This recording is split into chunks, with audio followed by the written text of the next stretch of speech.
All right, well, good evening, everyone, and welcome back. Tonight, we're going to be doing systems theory. So I'm not anticipating a very long class tonight because it's our only topic for this evening. And as always, we'll do our discussion of systems theory in the first half of class, take a break, and then we'll do our breakout rooms.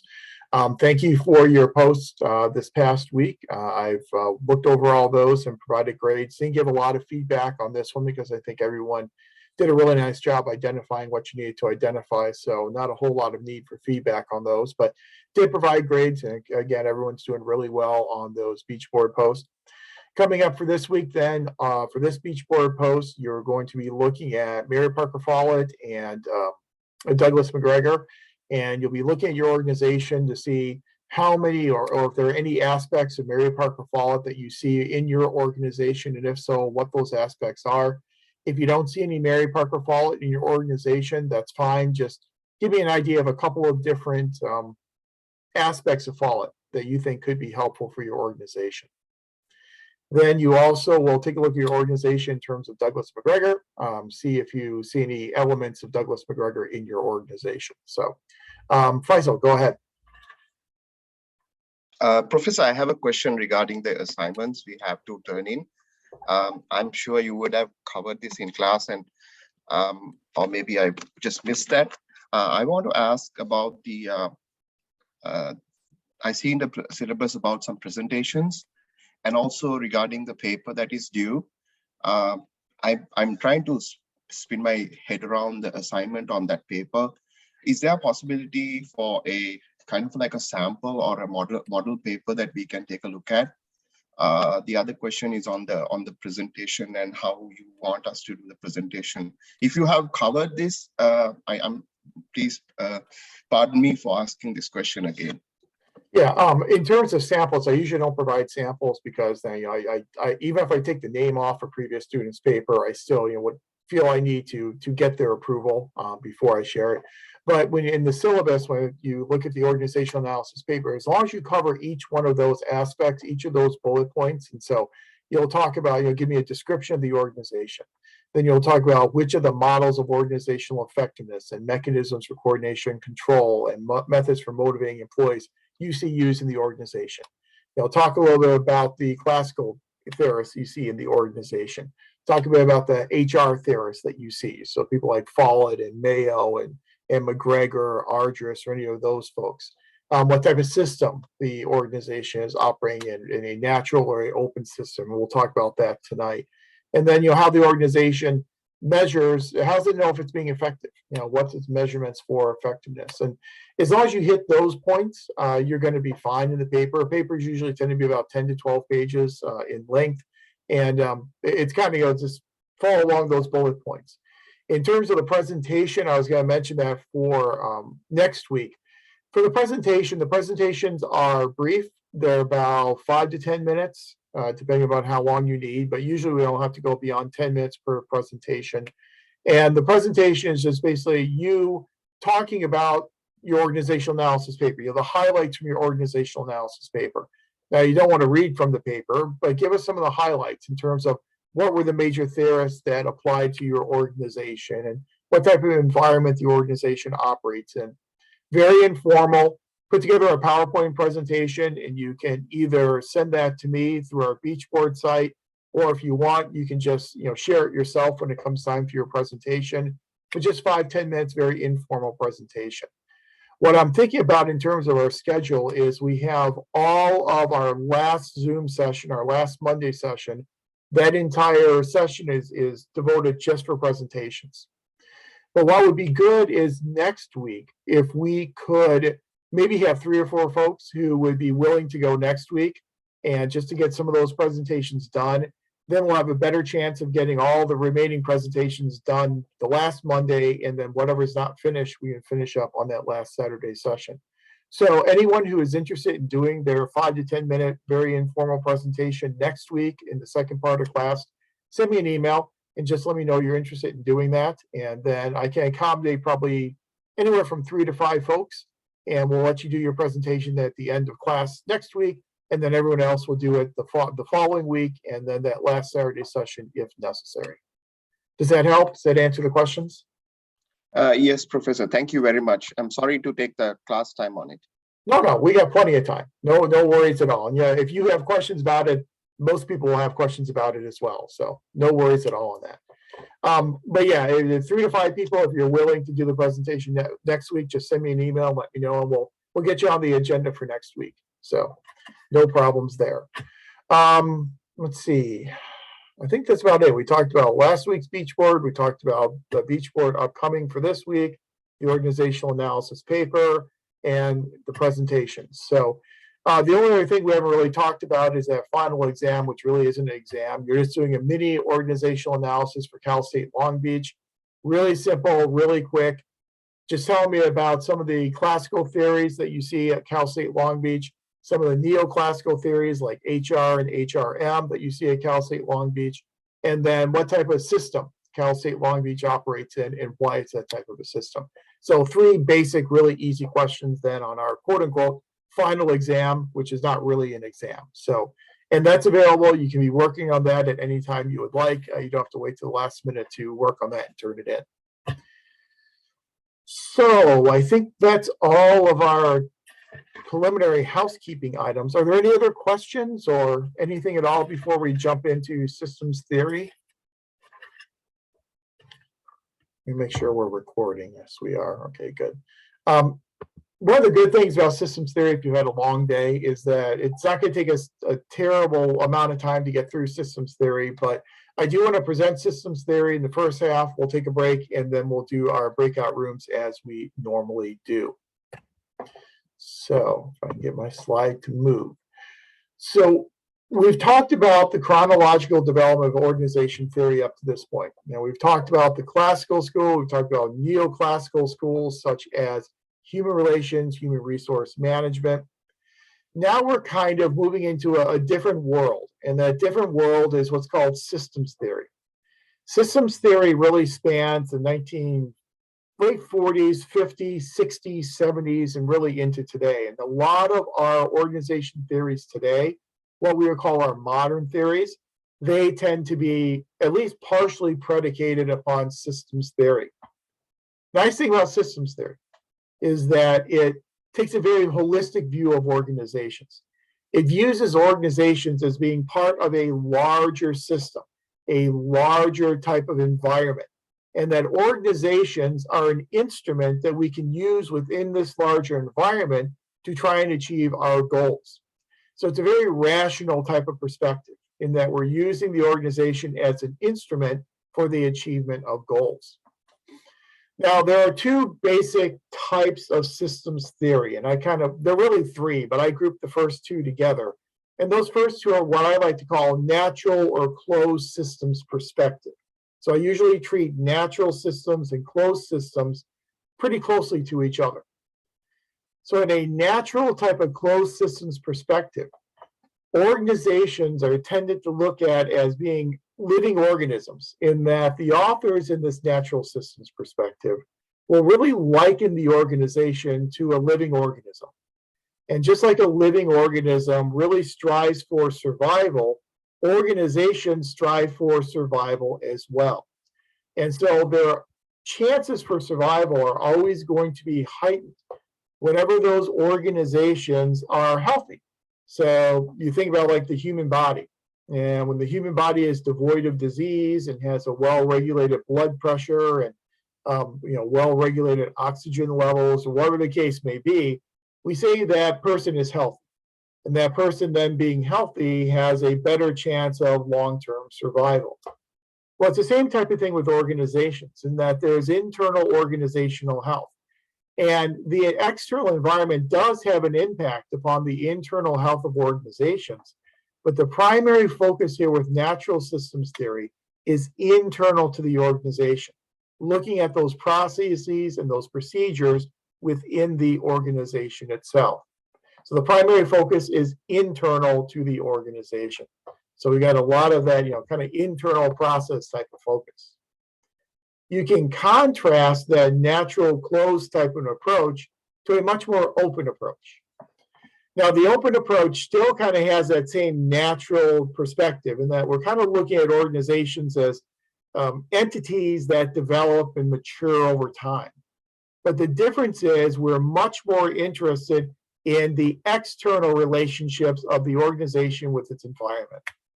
Natural systems looked internally.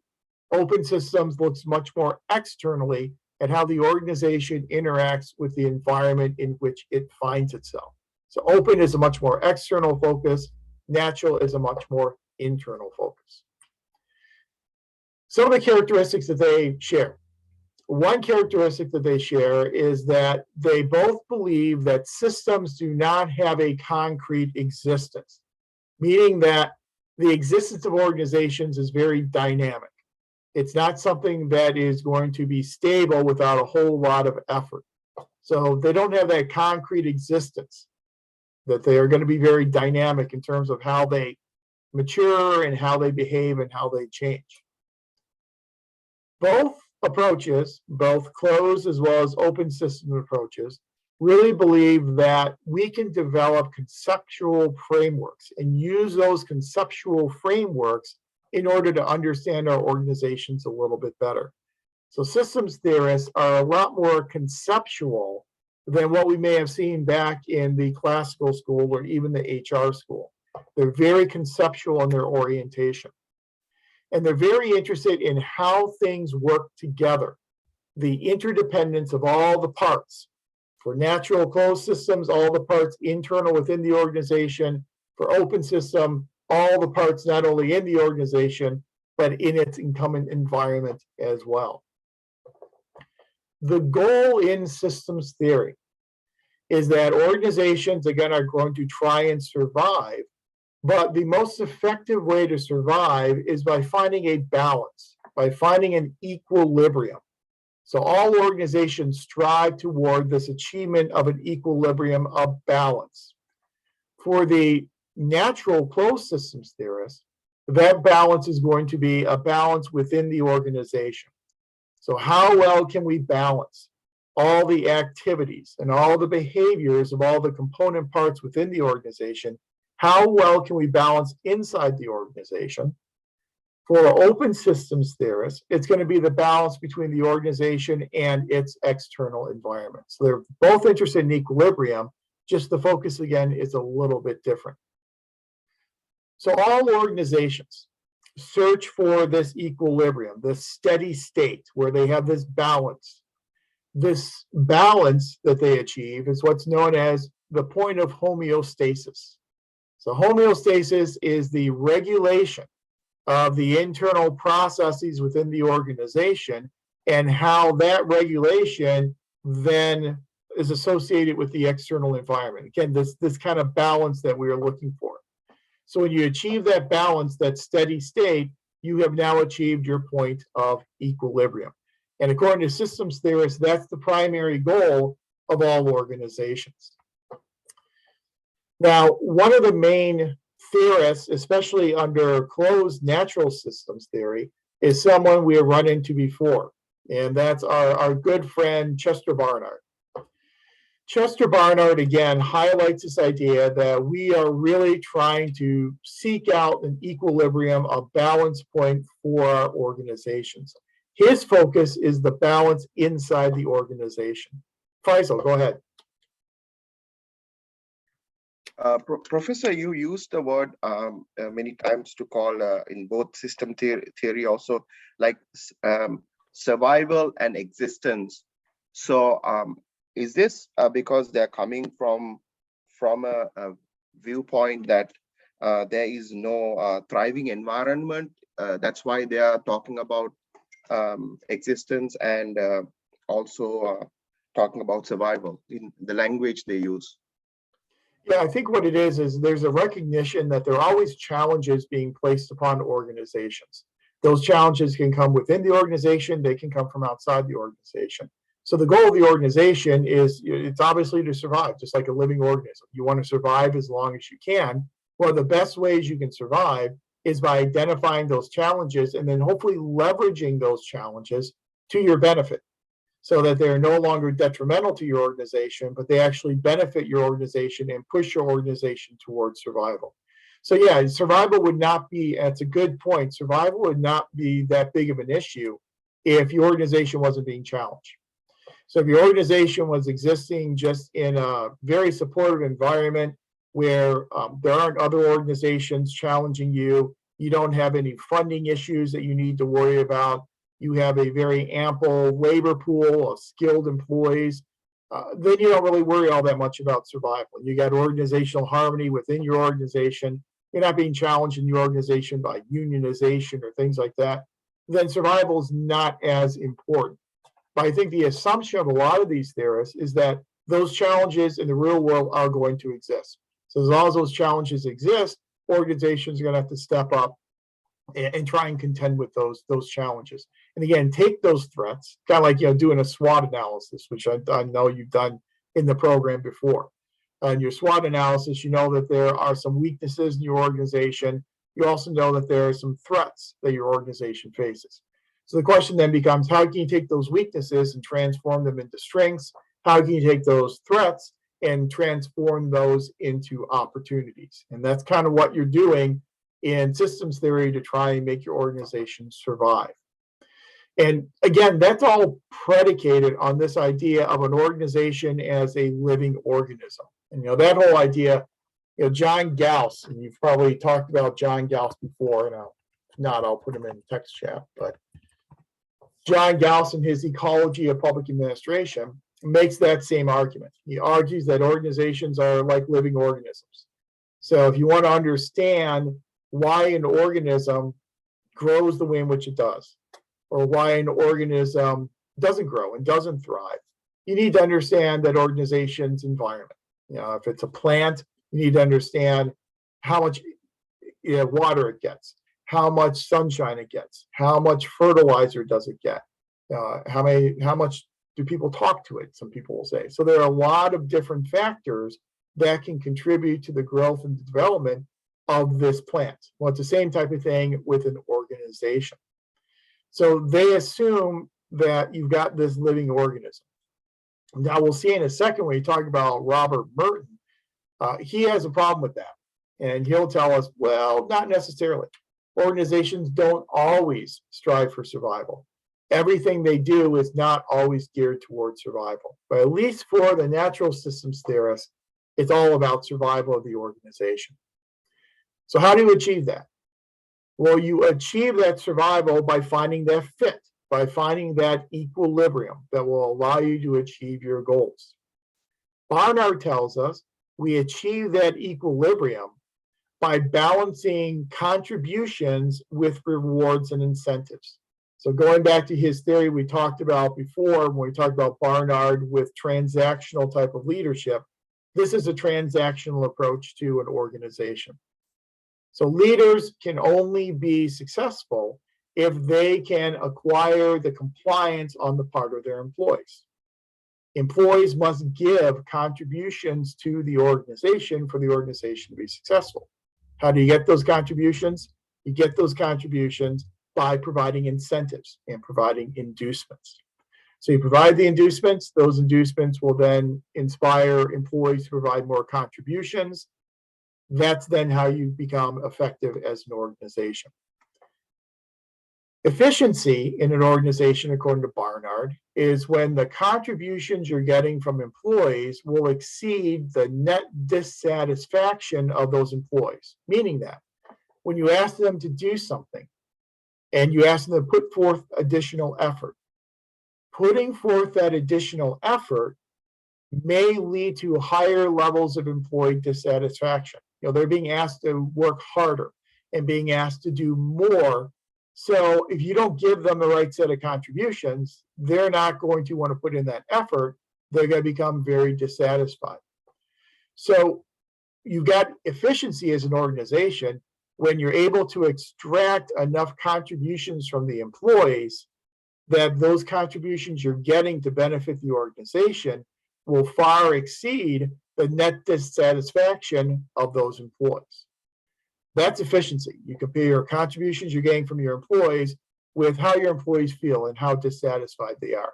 Because obviously, if they're very dissatisfied, they're not going to continue to give you those contributions in the future. effectiveness for Barnard is measured as how well the organization can use those contributions in order to achieve organizational goals. So it's a very much of a goal attainment type of model of measuring organizational effectiveness. How well are we using the contributions to achieve those goals we've established as an organization? And then this all fits back in with Barnard's whole theory of the zone of indifference that we talked about in a previous class session.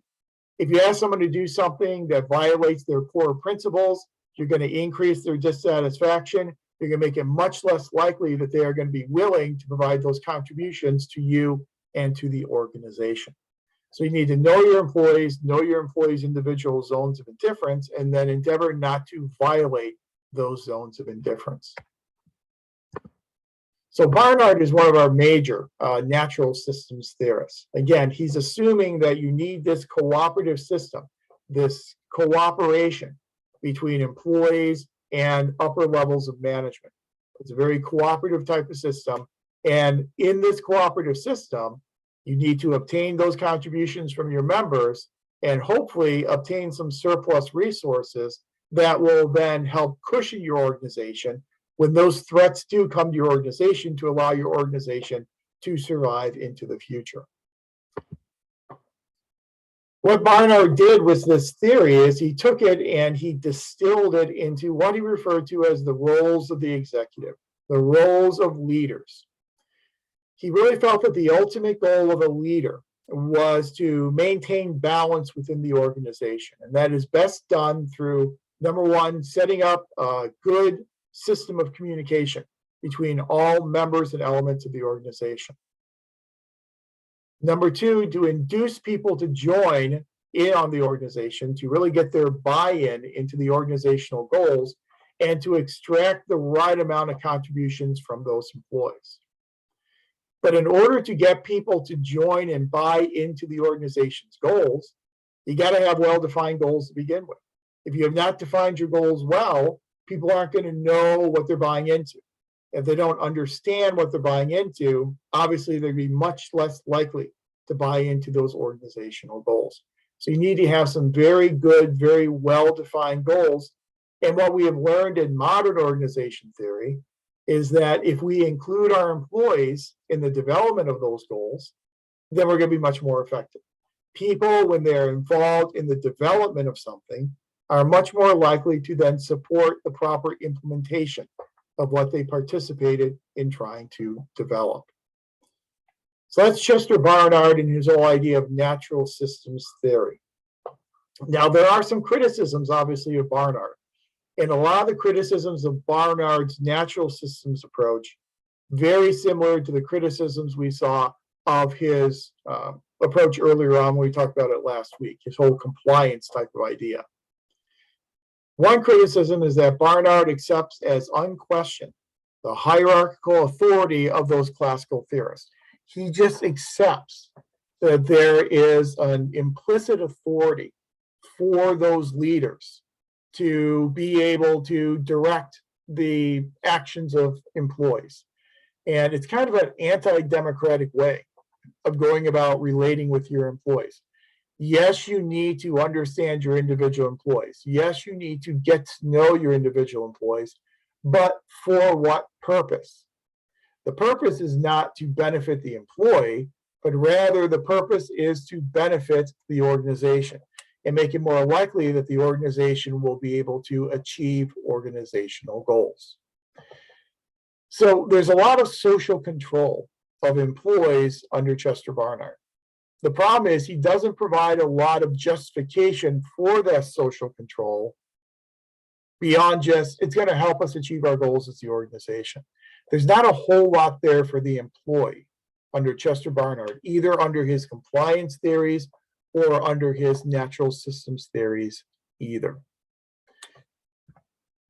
So with Barnard and his natural systems theory, if we look at that theory in terms of the models of organizational effectiveness, I think we have for our first time a theory or a school that covers all four of our different models of organizational effectiveness.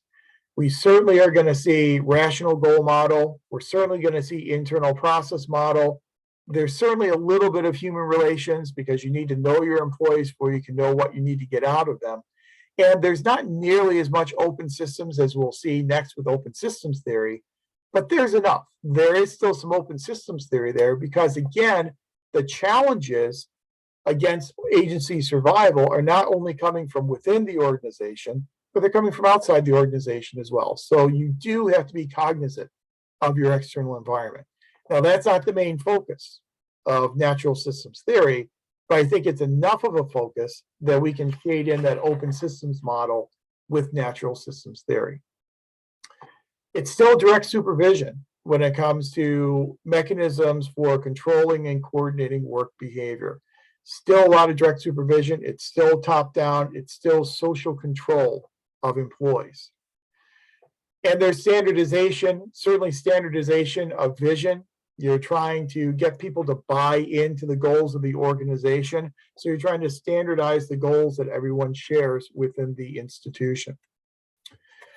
In terms of motivational strategies, again, we've got a lot of the some considerate leadership, a lot of rewards for performance. Barnard very much is giving these incentives to get people to provide contributions. So those are very much rewards for performance. So he's very, very big on that. Some group acceptance, in that Barnard did accept the fact that there are informal groups within an organization, and you have to balance the work of those informal groups with the formal groups that fall within the organizational structure. But again, Barnard and the natural system theorists are very, very much focused on the internal processes within the organization, achieving organizational harmony, achieving balance within the organization itself. Now, the basic idea under Chester Barnard and natural systems theory is this assumption of organizations as living organisms. Well, not everyone agrees that organizations are living organisms, and a lot of people have a problem with that type of analogy. One of those people who has a problem with it is Robert Merton. And Robert Merton, with his structural functional theory, really contended with this idea that organizations will always strive for survival, that everything the organization does is being done for survival. Merton says not quite. Merton says that organizations don't always strive for survival, and so we shouldn't really be focusing necessarily on agency survival, but rather we should be focusing more on the consequences of what we are doing as an organization. And we should focus on the beneficiaries who are consuming the services and the goods we are producing, to make sure that those goods and services we're producing are resulting in the right set of consequences for those beneficiaries. Merton argues that policies will remain in place as long as their net consequences remain positive. So as long as the consequences that people are deriving from consuming a good or service remains positive, then that policy will remain. Once those consequences become negative, then you're going to lose your client groups, you're going to lose your constituency support, and those policies are probably going to get challenged by elected officials, and those policies are probably going to end up going away.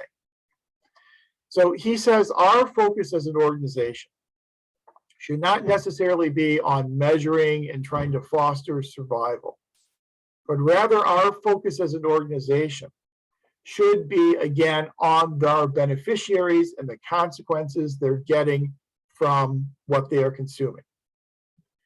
The problem, he says, is most organizations lose sight of their beneficiaries. And instead, the goal of the organization, rather than being a goal of trying to serve your beneficiaries, the goal of a lot of organizations becomes rules and regulations. And I think there's a lot of truth to this. That as organizations get older, as they age and they mature, they tend to get larger, they tend to become much more complex in terms of their structure, and they also tend to develop a lot of policies and procedures and rules and regulations.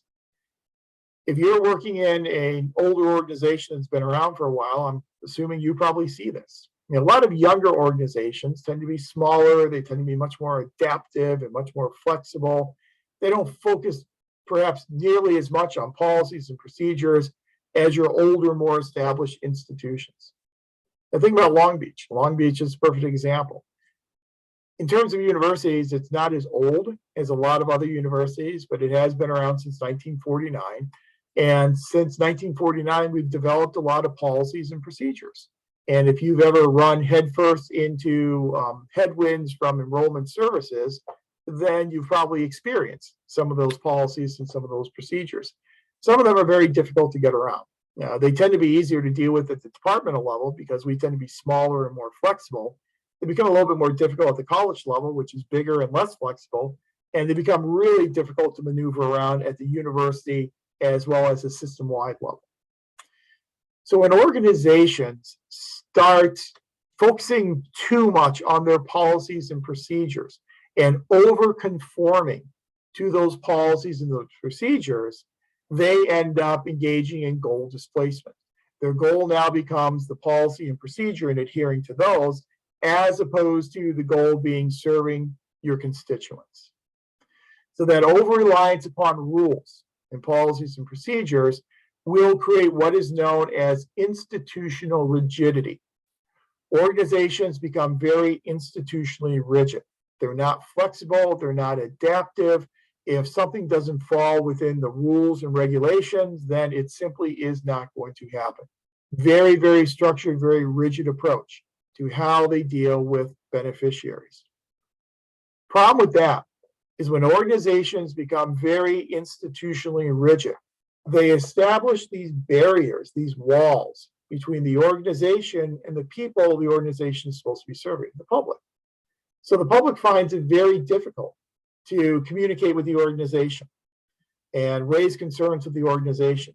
And the organization doesn't really care that much to communicate with the public. That then creates this conflict between bureaucrats and members of the public. And Charles Goodsell, back in 1970 or whenever, when he wrote The Case for Bureaucracy, that's one of his main arguments. He said people don't like the bureaucracy, and people just refer to it as the bureaucracy. They usually don't make a distinction between federal, state, and local bureaucracies. People don't like the bureaucracy. They don't like the bureaucracy because they've had a very negative interaction at some time in the past with the bureaucratic organization. That negative interaction is oftentimes they weren't able to get through all the red tape. They weren't able to get their question answered. They weren't able to get their concern recognized because they didn't know where to go or who to talk to or how to make it through the maze of the organizational chart. And they get very frustrated. Well, that happens because you've got a very institutionally rigid organization. And that type of conflict, according to Goodsell, is what causes that negative perception of all bureaucratic organizations. Those negative perceptions then obviously have a lot of negative consequences. If the public holds bureaucracies in very low regard and they feel that they're inefficient, they feel they don't care, they feel that they're overregulated, then they're not going to support funding for those bureaucratic organizations. They're going to have very low opinions of people who work in those organizations. But if you work in that organization and you're always told when you leave the organization that, for the evening, and you talk to friends and neighbors, and they're always talking about government and bureaucracy and how horrible it is and these terrible bureaucrats, that can be very motivating for you as a public bureaucrat. And so it kind of has this self-perpetuating type of vicious cycle that it creates. Organizations can avoid that, according to Merton, if they really continue to focus on beneficiaries, continue to focus on the consequences of what the organization is providing for these beneficiaries. Charles Goodsell agrees with this, and Goodsell made the argument that one of the best or most effective ways that public bureaucracies can fight back against this negative perception is by showing citizens how important these organizations are and how important the services they provide are for the everyday lives of ordinary citizens, from the roads they drive on to safety protections with the toothpaste they use in the morning, you name it. It's important that bureaucracies are there and that they're doing their jobs appropriately. So it's almost kind of like a marketing pitch that Goodsell says that organizations and bureaucrats need to do in order to try and fight back against this perception of being inefficient and not caring about the public. But Merton says that all comes, that whole idea of, looking like you don't care, looking like you're not going to work well with the public or help them achieve their goals. That's all because of these bureaucratic dysfunctions, becoming too overly reliant upon your adherence to your goals and adherent to your policies, procedures, rules, and your regulations. Well, Merton, just like with Barnard, is going to emphasize all four of our models of organizational effectiveness. There's clearly an internal process component to it. There's clearly a rational goal component. There's human relations in there as well, and some open systems model too, because again, you're interacting with your public and you have to remember that the consequences for your public are more important than just adhering to rules and regulations. Merton didn't have a whole lot to say about mechanisms for coordination and control, didn't have a whole lot to say about the motivational approaches. His primary focus was on, again, consequences and making sure we focus on the benefits for our beneficiaries rather than over-focusing on rules and regulations. But the important part of Merton and why we place him in between natural and open systems theory is because Merton really challenges this whole analogy of a living organism. And says we're kind of missing the boat with that. We shouldn't really be looking at the organization as a living organism. We should be looking at what that organization's doing and what is it doing for our constituents.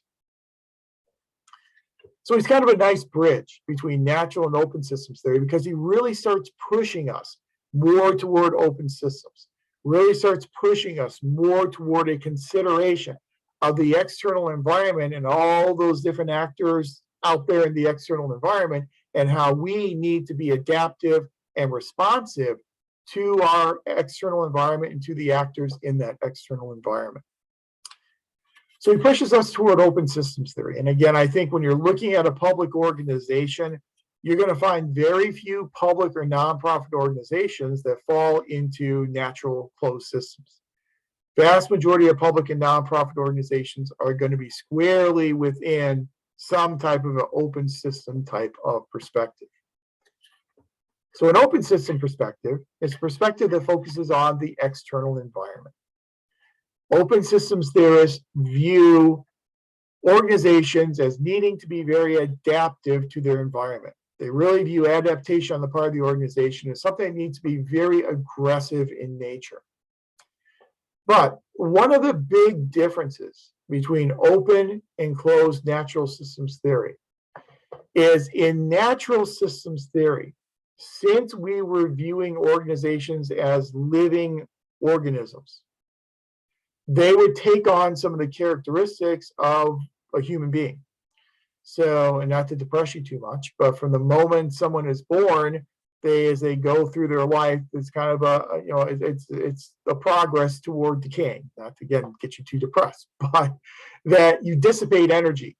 As any organism ages, it dissipates energy out into its environment. Natural systems theorists viewed that dissipation of energy out into the environment as a one-way process, in that the organization, as it ages, is going to lose energies.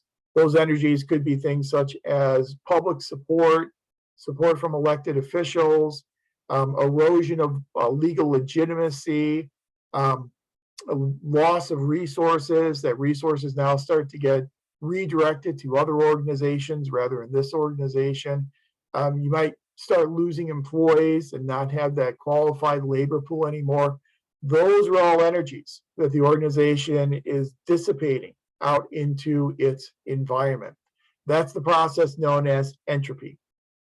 Natural systems theorists will say all organisms go through this type of entropy process. It's something that happens to every single organism. Open systems theorists will agree that there is a process known as entropy, but they will argue that it's not a one-way street, that instead it's a two-way street, something they refer to as negative entropy. So yes, organizations can dissipate energy out into their environment, but they can also import new energy from the environment. So as you lose some of your energy out into the external environment, you can pull some new energies back in from that external environment, known as negative entropy. Negative entropy then helps us explain why organizations, especially public ones, don't readily go out of existence. If you only believe that entropy was a one-way street, you would assume that organizations would not last longer than a few decades, and they would then wither on the vine and go away. No, that's not true. We've got some organizations at the federal level that have been around for 200 years. So surely by 200 years, they have lost all their energy and gone out of existence, but they haven't. And they haven't because of this idea of negative entropy. So I think one of the advantages of open systems theory is it allows us to explain old organizations that we can't really explain in natural systems theory. Faisal, go ahead. Well, I actually wanted to disagree with something what you said about that negative entropy. Looking at my organization, I think that the organization has survived because it's an organization that is not depending on some kind of business or turnover. I want to disagree that negative entropy doesn't really matter to the government organizations, because their whole I think the financial model is different. So that's why I disagree with it. Yeah, I think it's a good point. The financial model is much different, and your reliance in the public sector on appropriations is different than relying upon profits in the private sector. However, we do have some notable examples of organizations that have gone out of existence because they have not been able to import the energy that they need in order to survive. And one that I was always a big fan of is the Advisory Commission on Intergovernmental Relations. And when you take the Intergovernmental Relations class, we'll read a lot of works by what's called the ACIR. The ACIR went out of existence in 1996, primarily because it wasn't able to get any new appropriations. It wasn't able to get any new political support from the external environment. And so it went out of existence.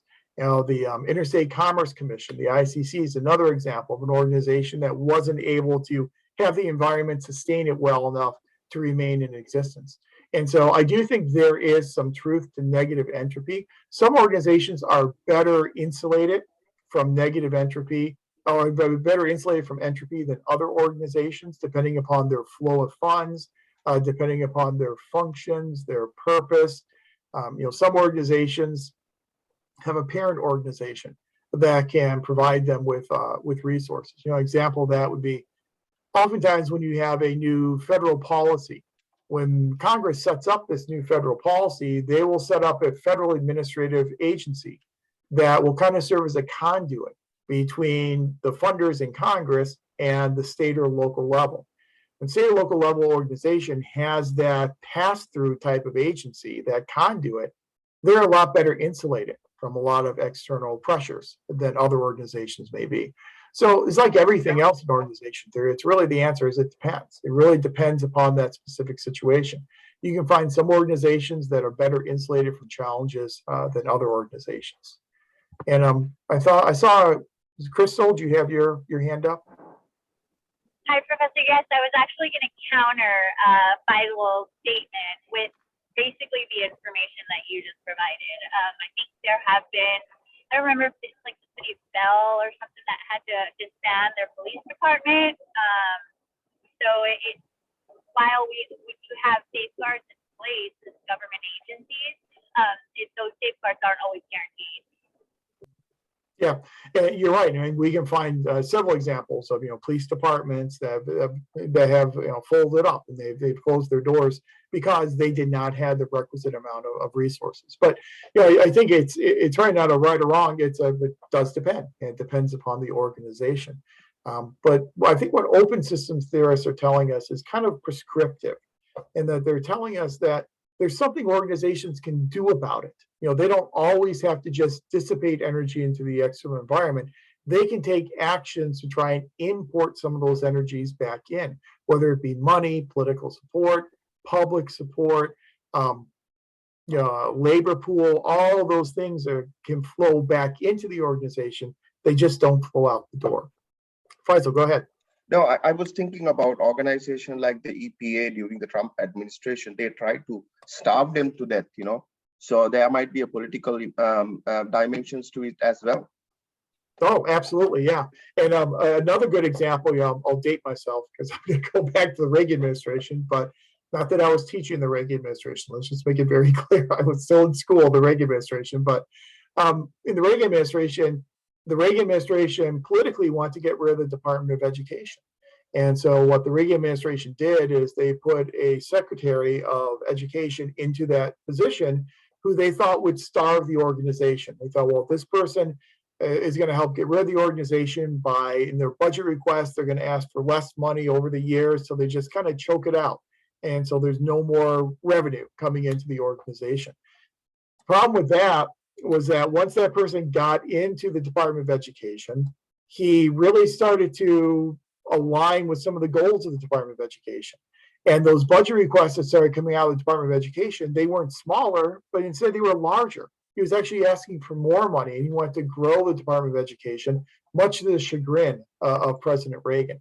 So that's a good example of, like you're saying, Faisal, there's a political imperative to try and choke out the resources from an organization.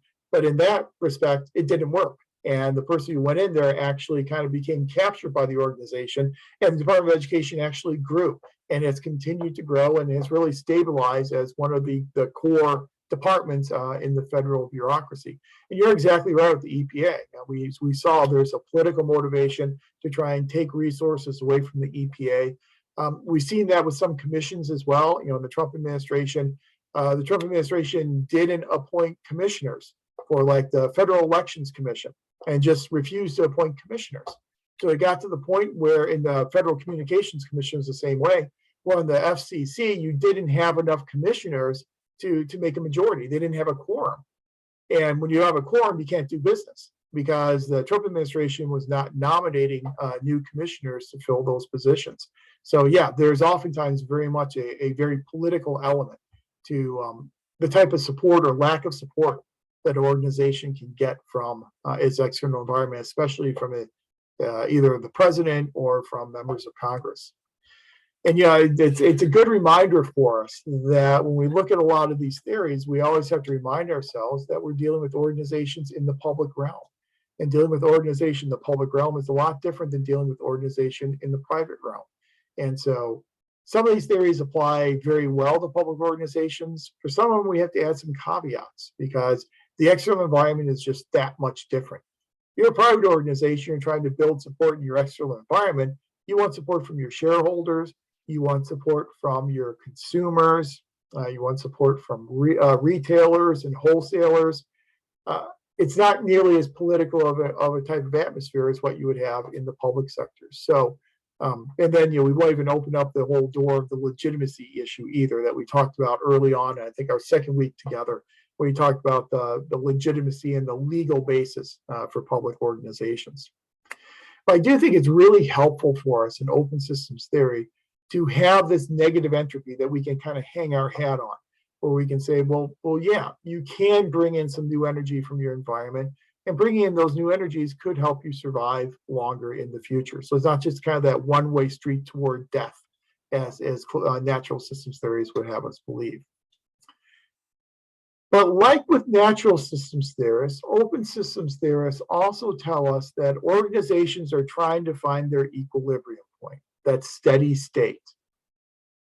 The difference is they're trying to find that steady state, that equilibrium with their external environment primarily, as opposed to focusing primarily on the internal processes within the organization. In finding that steady state, in finding that point of equilibrium, that point of homeostasis, open systems theorists will tell us that there are a variety of different ways organizations can do that. There's no one size fits all approach. There's no one best answer for how to do it. How you do it will depend.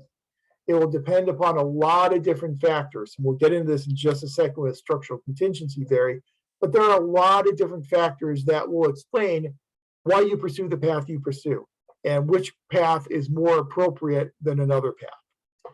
That's a term known as equifinality. And another good thing you get from open systems theorists is you get a lot of 25-cent words that you can use in Scrabble. So here's a really nice Scrabble word, equifinality. Equifinality means that there are a number of different paths that organizations can pursue to get to that final state of equilibrium, to get to that final state of homeostasis, where they have found the balance that will help them survive into the future. So open systems theorists, I think, again, share a lot of similarities with natural systems theorists, but obviously the big difference is they're looking external to the organization. They're looking at those external forces, and it really becomes this two-way street between the organization and the external environment. But as we said, it's more nuanced than a lot of the other theories that we looked at. Up to this point, a lot of the theories we looked at were kind of, this is the way you do it. You know, here's the ideal way to structure your organization if you're Max Weber. Here's the ideal way to engage in work processes if you're Frederick Taylor.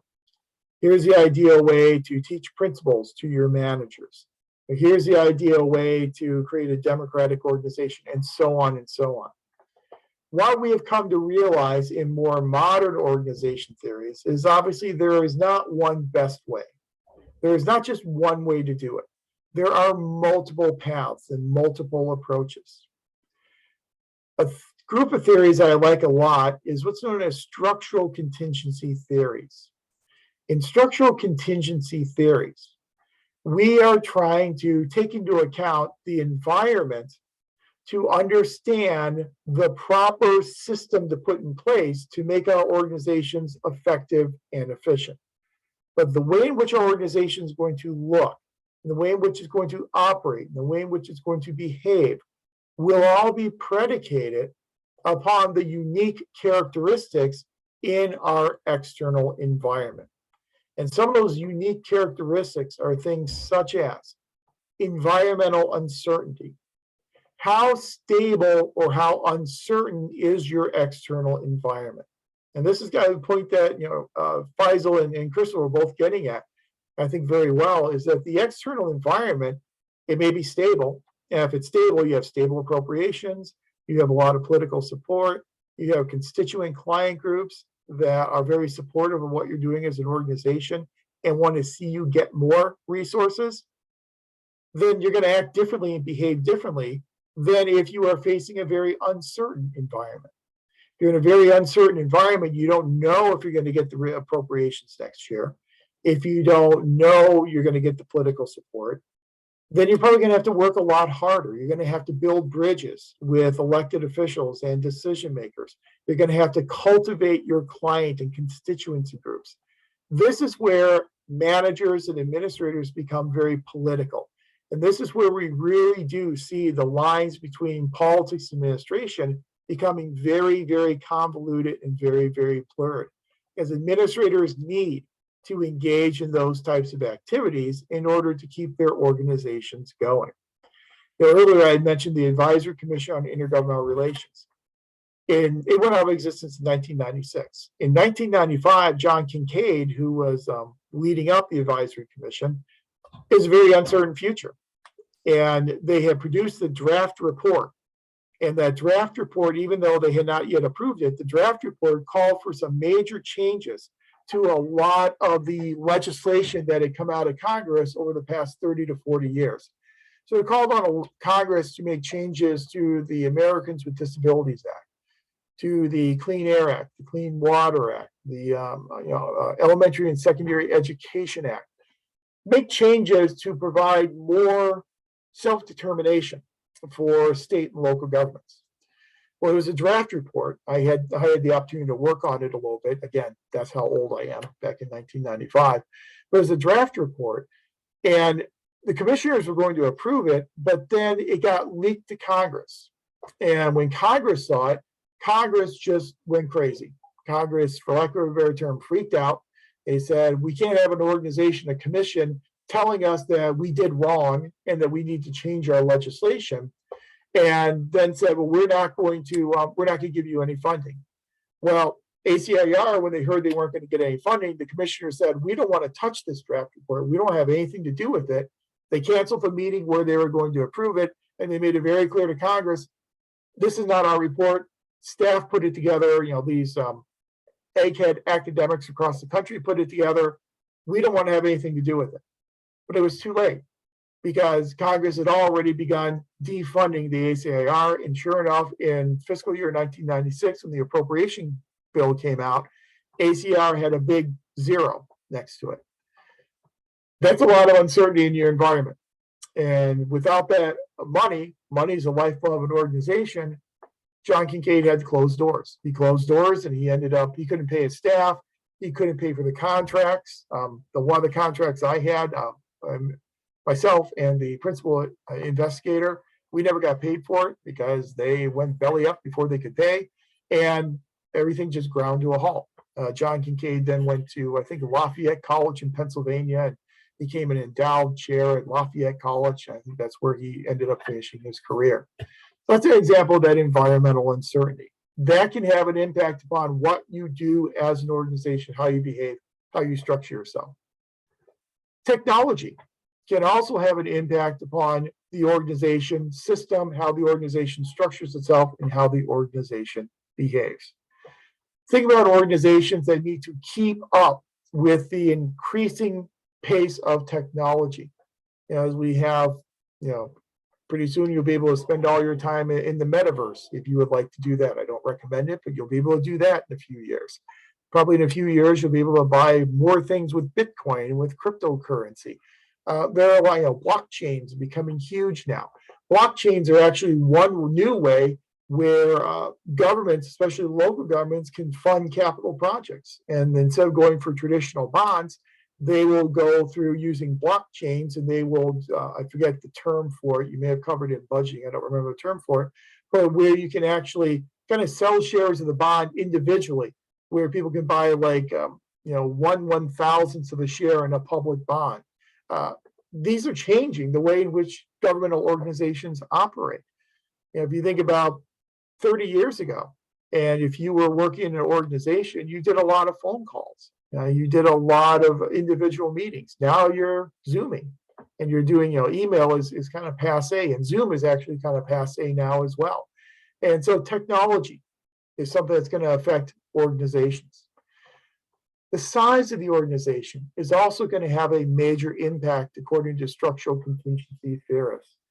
Think about a small nonprofit organization that has maybe 5 or 6 staff members compared to the Department of Agriculture or the Department of Health and Human Services. Or my favorite example at the federal level, the smallest federal agency or commission that I'm aware of is the Marine Mammals Conservation Commission, I believe is what it's called. It's made up of 12 marine biologists, and it's a federal commission. Now compare that commission to, again, Department of Agriculture. The smaller you are, the more adaptive and reactive you can be, the less reliant you may be on policies and procedures, the less insulated you may be from your environment as compared to a much larger organization. Strategy can also have an effect upon organizational systems. So what's your strategy? Is your strategy of a long-term strategy for growth? Do you have a short-term strategy for getting more notoriety and getting noticed by members of the public? What type of strategy will have an impact upon your system as well? You think about, some organizations are very much into strategic planning, and they're, the old adage is if you're always planning, you're never really doing. A lot of agencies fall into that trap where they're always engaging in organizational planning and they're never really putting those plans into effect. Other organizations don't do any planning at all for the most part. If they're not required to do it, they don't do it. So strategy has an impact. Resource dependence, obviously, it has a big impact. We talked about that frequently tonight. How dependent are you on your external environment for resources? Like Faisal said, if you're not dependent upon your external environment for resources, then you're going to be able to do kind of what you want to do, and you're not going to have to placate anyone. Just a real quick example of that, back when I first started teaching, I was still finishing my dissertation. The first place I taught at was the Leving College of Urban Affairs at Cleveland State. And I was shocked with the facilities they had. I was shocked with the number of faculty that they had. I was shocked with what they were paying me, because I was ABD, Alba dissertation at that point in time. And I got paid more teaching a class there than I got paid for about half a semester in my very first full-time tenure track job. Well, it was really clear why they were able to pay so much. They had carved out many years before a line item in the state budget. And that line item in the state budget was what in the state of Ohio is called a perpetual line item, which meant that it continued on year after year with cost of living increases. No other urban college of urban affairs or no other institution in that entire state had a perpetual line item. But Cleveland State had been able to get that years ago because of the, I won't get into too much of it, it was political, because the person who represented the area was a graduate of the college. And so when he then went in the state legislature and became speaker, he was able to get that in. But that provided them with great resource dependency, resource independency. They didn't have to worry about it. They knew it was going to come year after year after year. And during that point in time, a lot of institutes were going out of existence because they didn't have any state appropriations. Yeah, Cleveland State didn't have to worry about that. They weren't that dependent upon it. What a lot of those institutions did is when they lost their state appropriations, they decided to be much more fiscally independent and went out there and started finding donors and doing contract work, a lot more contract work with cities to kind of, develop a resource outside of the state legislature. And public accountability. How accountable are you to the public? Some organizations are held much more accountable to the public than other organizations. If you're dealing with an organization where there are very big, ethical concerns about how support programs are being handed out, how support programs are being administered, to make sure people are being dealt with fairly, and to make sure that people are being dealt with based upon their legal eligibility, there could be a lot more accountability for what you are doing as an organization. Public utilities tend to have more public accountability in that they oftentimes can't set their own rates. They have to go to a public utilities commission and have that public utilities commission approve the rates. And so there's a lot more of that type of accountability to others. Here in the state of California, there's more public accountability for governmental organizations than in a lot of other states around the country. You think about our Brown Act and the sunshine laws that we have and our public records request acts. You've got a lot more of that shine the light in, a lot more of that transparency that's required here in California than you'll see in just about any other state across the entire country. So this just helps to support the whole idea of it depends. Well, why is that so important? Because it fits in really well with our entire narrative of the chronological development of organization theory. Because again, here within more modern theory, we're saying there is no one size fits all approach. There is no panacea, but rather what we need to do is we need to look at all of the individual characteristics and then base our structure and our systems upon those individual characteristics that may differ between organizations and may differ between different external environments. So when we take open systems theory and then we then apply it to our models of organizational effectiveness, I don't have to tell you, I'm sure you know, we favor the open systems model. Obviously, it's open systems theory. In terms of the mechanisms for coordination and control, it depends. It depends upon the situation in which you find yourself. It depends upon your environment in which your organization operates. So we really don't highlight any of those. And we also don't highlight any of the 4 motivational strategies either, because again, it's going to depend upon our environment. Our environment will help dictate for us what we do and how we behave as an organization. The great thing about that is that whole contextual contingency-based type of an approach is, I think, much more realistic than going back to the classical school and saying, here's a theory applied in every situation. Every organization is the same. We know that's not true. We know there is no ideal structure to a bureaucracy. We know there is no one best way to do a job. We know there's not just one set of discrete principles that all managers need to have. We have gotten rid of that idea of the one size fits all approach, and we now are assuming it's a much more contextual, it depends, contingency type of an approach. So that's a good thing. The disadvantage, though, is it's more difficult. It makes it more difficult for us to study organizations. We can't just apply a theory and shoehorn it into every organization. We have to analyze the organization. We have to deconstruct the organization. And then we have to see which theories and which approaches work for that organization and its environment at that point in time. That's a really important qualifier, the at that point in time. Organizations are dynamic. Environments are also dynamic.